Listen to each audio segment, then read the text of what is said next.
হযরত সুলাইমান আলাইহিস সালাম সম্পর্কে একটা ঘটনা আছে যেটা হাদিসের নামে বলা হয়। হযরত সুলাইমান আলাইহিস সালাম একবার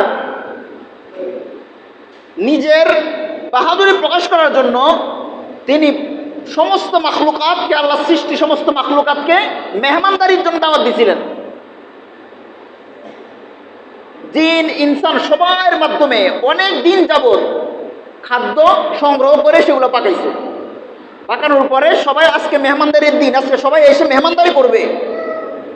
সর্বপ্রথম একটা মাছ এসে সমস্ত খাবার খেয়ে ফেলছে। খাওয়ার পরে মাছ বলতেছে, আরো খাবার কই, আমার তো আরো খাবারের প্রয়োজন।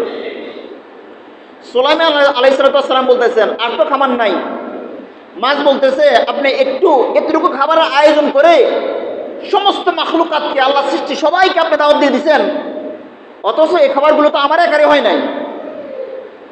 আল্লাহ পাক রব্বুল আলামিন আমি মাছকে যে এতগুলো খাবার খাওয়ার পরও আরো ক্ষুধা লাগে, আল্লাহ পাক রব্বুল আলামিন প্রতিদিন বছরকে বছর আমাকে খাওয়াচ্ছেন।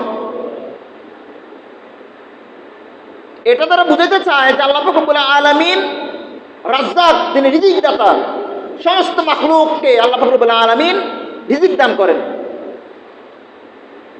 এটা বুঝাইতে গিয়া যে ঘটনা বলছে, আল্লাহ পাক রব্বুল আলামিন সমস্ত মাখলুকাতকে সৃষ্টি, আল্লাহ পাক রব্বুল আলামিনের সমস্ত সৃষ্টিকে আল্লাহ পাক রব্বুল আলামিন রিজিক দান করেন, সেটা তো সত্য। কিন্তু এই যে ঘটনা ঘটছে সুলাইমান আলাইহিস সালামের নামে, এটা কোরআনেও নাই, হাদিসেও নাই। এটাই হলো হাদিসের নামে জালিয়াতি।